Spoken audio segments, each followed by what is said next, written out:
I wanted to start at the beginning of this section just showing you a finished version of the presentation that we're going to be working on in this course, because I think it's really helpful to have some idea of what we're aiming for before we get started.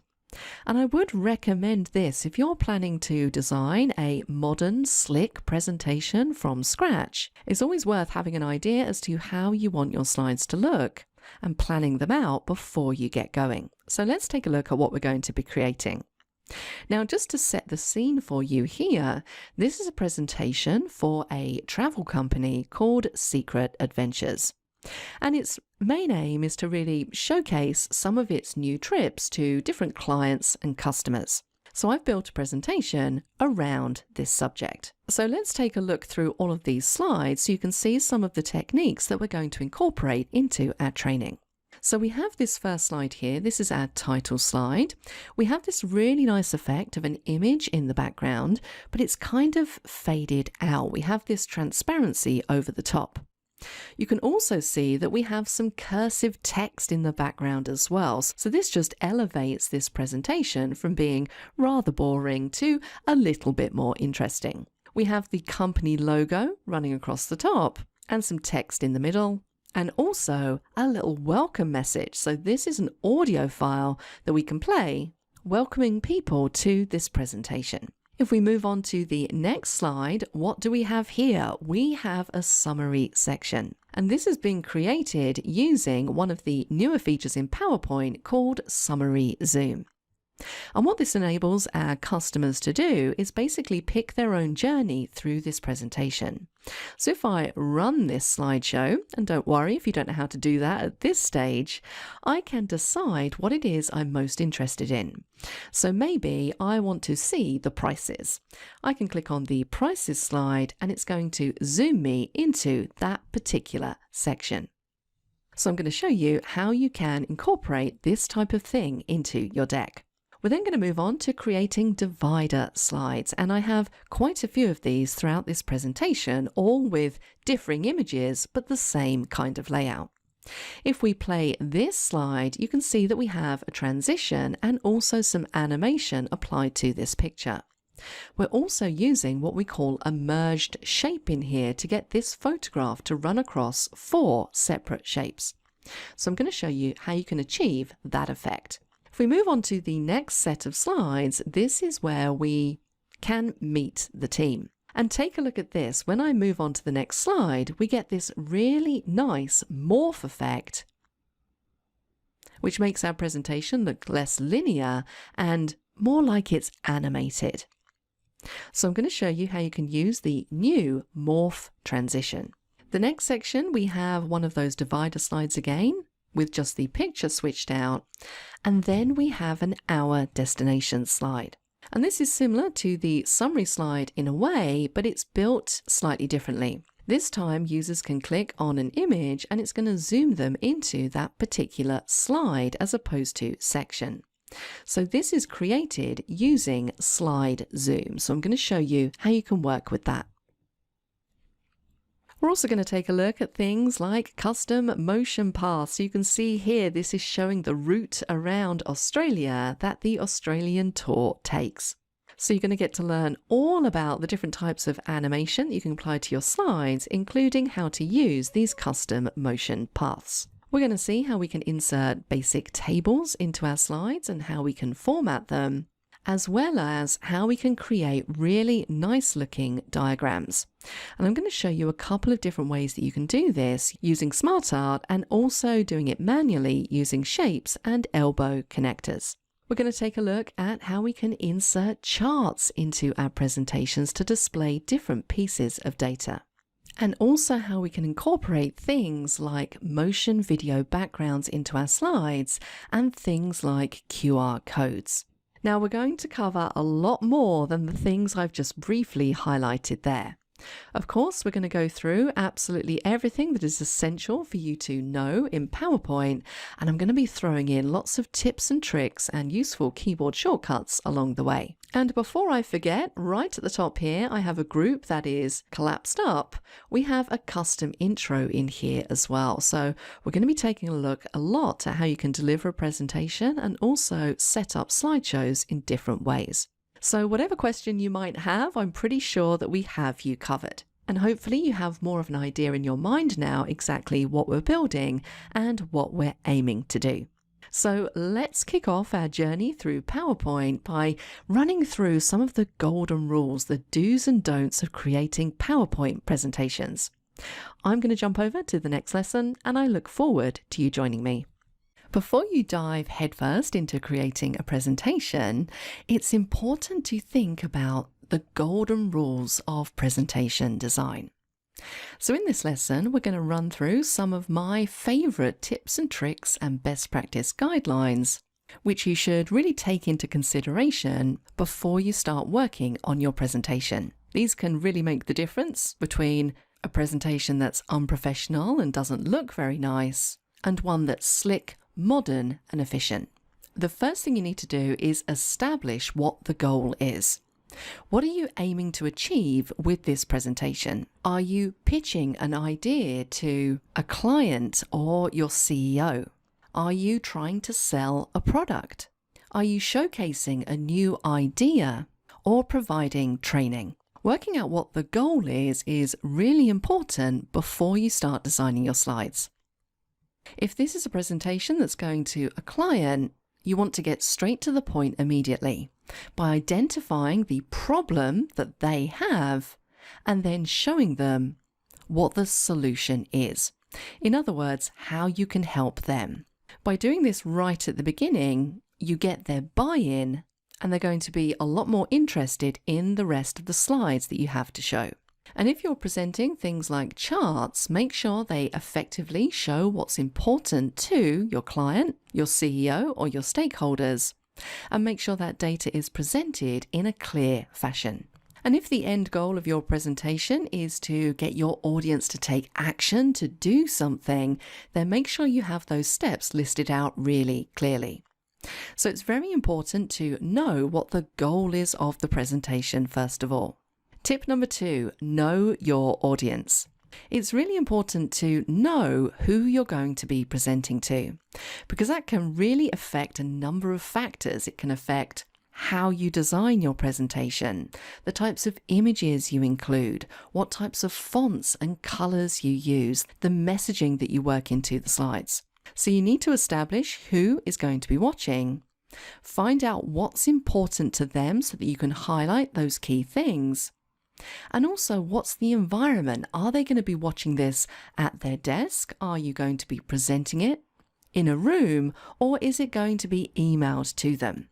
The way that I design PowerPoint presentations, if I'm just going to email it to someone, is a lot different to how I design them if I'm going to present in a large auditorium.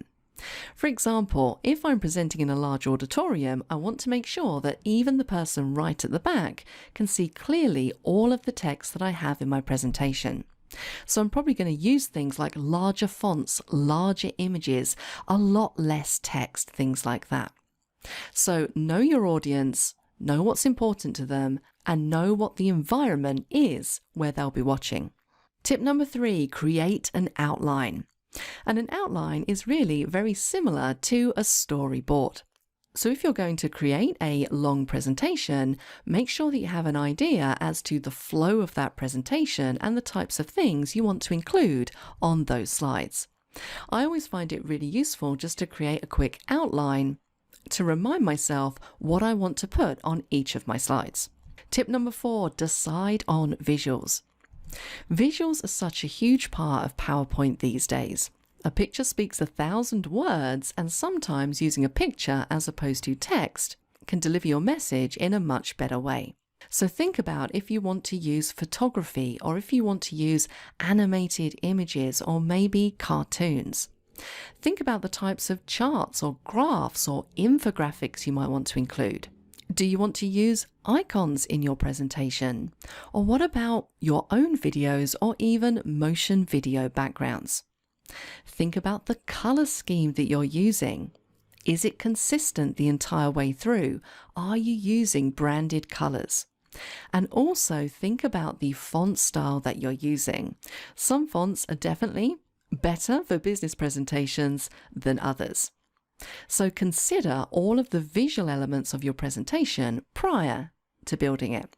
Tip number 5, when it comes to text, less is definitely more. I'm sure we've all been in presentations and been faced with a wall of text. And it's extremely difficult for the human brain to read a lot of text on a slide and also listen to a speaker at the same time. Our brains just really struggle with that. And this is why I always advise people to keep text to a minimum on the slide. The audience's attention should be on you as the speaker, and you definitely shouldn't be putting everything that you want to say written out on the slide. That's your job to do. You're there to deliver the message. PowerPoint is simply there to assist you with this. So instead of a wall of text, think about the rule of 5-5-5. In general, try and keep to 5 words per line, 5 lines per slide, and don't have any more than 5 text-heavy slides in a row. Tip number 6, use readable fonts. I can't tell you how many presentations I've looked at over the years where there's been a really bad font selection. And not all fonts in PowerPoint are created equal. There are definitely some that are a lot better than others. And we all know the standard fonts: Calibri, Times New Roman, Verdana, Tahoma, Arial. All of those types of fonts are normally pretty good. But I always say to people, don't be scared to combine different fonts together. Just make sure that they're fonts that go with each other. And you'll find that most fonts belong to what we call a font family. For example, Lato. The Lato family has Lato Black, Lato, and Lato Light. And you can use these in one presentation, and they don't clash with each other, they just work really nice. So my recommendation is use more than one font so things don't start to look a little bit stale, but make sure that they're complementary. And a good rule to go by is choose fonts that are within the same family. Tip number 7, be mindful of color. Color is another really important part of PowerPoint. Choosing the wrong colors can make your presentation hard to read, and in some cases can even hurt your reader's eyes. And I've got an example of some bad color choices up on the screen now. You want to make sure that the font that you use and the background have a lot of contrast. So things like a black font on a white background would work well. So I would definitely stay away from colors like this and be more inclined to go for colors like this, which are a lot easier on the eye and a lot easier to read. So think about the background color of your slide and the color of the font that you're using on that slide. Tip number 8, design for widescreen. Now in PowerPoint, you can select 2 different slide sizes, widescreen or normal. And my recommendation is to always design for widescreen because you don't know the screen size of the person that you're sending your presentation to. If you design for widescreen, it can scale it down to a smaller screen size much easier than it can scale it up. So wherever possible, design for that. Tip number 9, be consistent with style. You want to make sure that overall your presentation looks really pulled together and your slides have a consistent look and feel. Now, one of the ways that you can do that is by ensuring that the colors that you use within your presentation are consistent. And we have a great little tool in PowerPoint 2021 called the eyedropper tool, which allows you to pick colors out of an image you already have in your slide and use those to fill other objects, such as shapes. And what this gives you is a really nice color palette where everything ties in together. So think about consistency when you're putting together your slides. When thinking about using animation, less is more. Over the years, I've seen some pretty crazy PowerPoint presentations with lots of crazy animation. And the rule here is that Try and stick to just one or two types of animation. You don't want to combine lots of different animations all on one slide, because then your presentation really starts to look unprofessional. So instead of what I've just shown you there, maybe think about doing this in a slightly different way. If I want to animate these bullet points, I might consider just using a really nice fly-in from the left. Or maybe I want to use a nice fade-in instead. So make sure that you're not going too crazy with your animation and you're just sticking to one or two styles per slide. Tip number 11, consider using templates. Templates are a fantastic way to give yourself a head start. Instead of sitting there for 30 minutes just staring at a blank slide, not really knowing where to begin, you can jump into PowerPoint and search through the different templates. And these give you a really good place to start, and they're all completely customizable. So if you find a template that you like the look of, you can simply load it up, and then you can do things like switch out the images to make them relevant to whatever it is you're doing. You'll even find things like infographics in the PowerPoint templates section as well. And again, these can be completely customized to display whatever data is of interest to you. And you'll be pleased to know that the PowerPoint gallery in 2021 has been updated with coronavirus health and safety tips templates as well. So if it's your job at the moment to put together something like this, there is a template in PowerPoint all ready to go. Tip number 12, don't read from the slide. So often I see presenters doing this. They pretty much put everything that they want to say on the slide, which not only means that the slide ends up being very text heavy, it really kind of means that I don't really need the presenter there. I could just sit there with the presentation and read through it. The whole point of you being there is to elaborate on different points. So instead of having everything you want to say on the slide, maybe just have a few key points to remind yourself, or maybe some images. It's your job to elaborate on those and ensure that the audience's attention is always on you and not your presentation. And tip number 13, end with action points. We always want to make sure that we end our presentations on a high.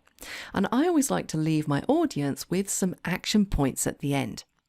For example, I might tell them that they need to review this presentation, practice the skills that they've learned, create their own presentation, and then share that presentation with me. So we have 4 defined action points there for people to take away.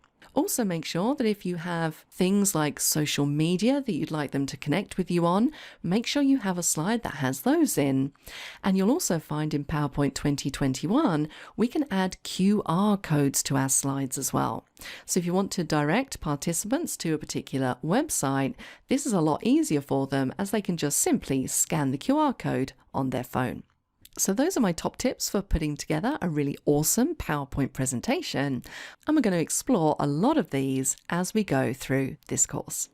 One of the things that's super important when you're using PowerPoint is to know where to go to access free resources. As we've already discussed, using imagery in your PowerPoint presentations really helps you convey your message a lot better than just a slide full of text. And long gone are the days where we can just jump onto Google, search for an image, download it and use it. We need to be really careful of copyright and the types of images that we're using in our presentation. And I know from my own personal experience of many years of trying to find appropriate images that I can use for free in presentations that might not necessarily just be for personal use, but also for commercial use, it can be quite a painstaking task. So what I've done here is I've put together just a big long list of all of the websites that I like to go to that offer free resources that you can download and freely use in your presentations, and you don't need to worry about copyright. And I've got them all listed out here with their URL. So if you want to pause this video and maybe make a note of some of these, then please feel free to do that now. But let's quickly go through and take a look at some of these websites, because there is some important information that I need to let you know about as we go through. Now, when it comes to looking for high quality imagery and videos to use in my presentations, pexels.com is always the first place that I come. This website is absolutely amazing, and all of the images that you can find on here are completely free to use in your PowerPoint presentations. And as you can see from some of them that we're looking at now, the images are super high quality. And one of the things I love most about this website is it has an incredibly clean and simple interface. It's not hard to figure out what to do here. We have a search bar in the middle, and we can simply search for the photo that we're looking for. And all of the photos are divided down into categories. So if I was just looking for, let's go for a landscape, I can simply type it in, hit enter, and it's going to return all of these beautiful images. If you want to use one of these, all you need to do is click on the image, and then you have a free download button in the top right hand corner. It will download to your downloads folder on your PC, and then you can simply insert it into PowerPoint. Now, if you're not sure how to do that, we are definitely going to cover that a bit later on in this course. The other thing about Pexels is that it not only contains photos, there's also videos that you can use on here as well. So you can search for videos. We have a videos tab which we can click on, and these are motion videos which can be quite nice to use sometimes in your PowerPoint presentations just to convey a simple message or add a little bit of interest. So Pexels is always the first website that I would go to. Another website that is very similar to Pexels, and you will find there is quite a bit of crossover on the images that they provide, is a website called unsplash.com. And this works along the same principle. We have just a search bar in here, and we can go in and search for some high quality photographs. So if I was to type in something like coffee and hit enter, now this is why I wanted to come into here, because notice the only images for coffee are available on iStock, and these are paid for pictures. So not all of the images on these websites are completely free. You'll get a mixture of free images and also stock photography that needs to be paid for. But I will say that I've been using both of these websites for years, and pretty much 99.9% of the time I can always find a free image related to what I'm looking for. So Pexels and Unsplash, great websites for images and video. Another website specifically dedicated to video is Cover. And this is pretty much what it says here, beautiful free stock video footage. And again, we simply have a search bar, but if we scroll down, we can take a look at some of these videos by clicking on the category. And again, these are very much in the style of motion videos. And I use these quite often in the backgrounds of slides. And I'm going to show you how you can do that a bit later on in the course. But don't forget about Cover, really good place to go for free videos. Now, another thing that I use very heavily in my PowerPoint presentations to add a little bit of interest are icons. Now, there is an icon library built into PowerPoint, but I will say that the icon library and the choice of icons that you have is pretty limited. A lot of the time I'll search for an icon and it won't be there in PowerPoint's icon library. So I always like to have a couple of backup websites that I can use if I'm searching for icons. And probably my favorite is the Noun project. So this has over 3 million icons that you can download on here. Now again, this is a mixture of free icons and also icons that you need to pay for. So if I search for, let's go for something like, let's just search for brain.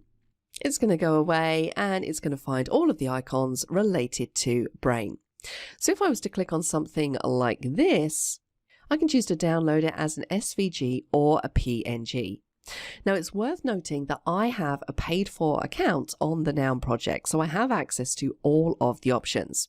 What you'll find is that if you try and download icons for free on the Noun project, you will be limited as to the amount of editing that you can do for that icon.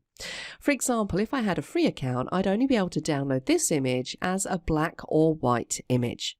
Now, I wanted this to tie in with the theme of my slide, and I wanted a very specific color. And because I have a paid for account, I can literally choose my color or even type in the hex code. So I have a lot more flexibility. And also with a paid for account, I have access to the entire library of 3 million icons. So if you're designing presentations all the time and using a lot of icons, it's definitely worth getting a subscription to the Noun project. It's $39.99, that's US dollars, for a year's subscription. So if you do use a lot of icons, it definitely works out as value for money. But as I said, there are also free icons available on this website. Another website you can go to for icons is Ion Icons. And again, this is just a very simple search bar you can go through, and we have sort of simpler looking icons here, but they definitely do the job if you just want to add a little bit of interest to your slide. The next thing you might want to download is different fonts. Obviously, we have quite a range of standard fonts available in PowerPoint, but sometimes you might want to download a completely different font, or maybe you have a specific font that you want to use. And Font Squirrel is a great place to come to download those free fonts. Notice that underneath each one of these, we have a little link here, download OTF file, and that will allow you to download the font and install it into PowerPoint. So Font Squirrel is a great website. Also, Google Fonts is quite a good website as well if you're looking for different types of font. And another website that I actually discovered recently, which is actually really useful, is a website called fontjoy.com. And what this allows you to do is take a look at different font pairings. So for example, if I click the Generate button, it's going to generate me title font, subtitle, and body font, which all work nicely together and don't clash. So sometimes if you want to maybe use a couple of different fonts in your presentation, sometimes you don't get it quite right and you end up with fonts that really don't work well together. So I like to come in here, click the Generate button, and go through and take a look at some fonts which pair really nicely. And you can see next to each one exactly what font is in use here. And I will say that some of these are already available in PowerPoint, like Roboto is definitely there, but some of these you might have to download if you want to use them. So FontJoy, a really nice little website. And then finally, what about inspiration? Where can we go for inspiration when it comes to designing our PowerPoint presentations? Because not all of us are born designers. Sometimes we need some ideas, some inspiration, and a little bit of help. Well, I like to jump onto Pinterest and just type in PowerPoint design. And what you'll get returned is a whole bunch of different images which you can take a look at by clicking on them. And this can sometimes really just spark some inspiration in your mind by looking at what's already out there and what other people are doing. So if I'm feeling a little bit stuck and staring at a blank slide, I'll sometimes jump onto Pinterest and have a little look around to get some inspiration. So those are the main free resources that I like to use, and we will be using many of these throughout the course. If you like those, then definitely bookmark them in your browser so that they're easily accessible. Welcome to exercise 1 of this course. And in this first exercise, we're just going to set ourselves up for success. So I'd like you just to make sure that you have a working copy of a PowerPoint 2021 downloaded and ready to go. And then I'd like you to bookmark the following websites in your chosen browser: Pexels.com, thenounproject.com, and unsplash.com. Because we're going to be using images from these websites throughout this course, and they're also just really brilliant websites to have quick access to. And then finally, just so you can start to get the creative juices flowing, I'd like you to go to Pinterest and just do a quick search for PowerPoint design. Have a little look through some of the designs and get an idea of the different layouts and how other people are working with PowerPoint in 2022. So this is really just to give you a little bit of inspiration before we begin. So have a go at that, and then we'll dive in to the first section.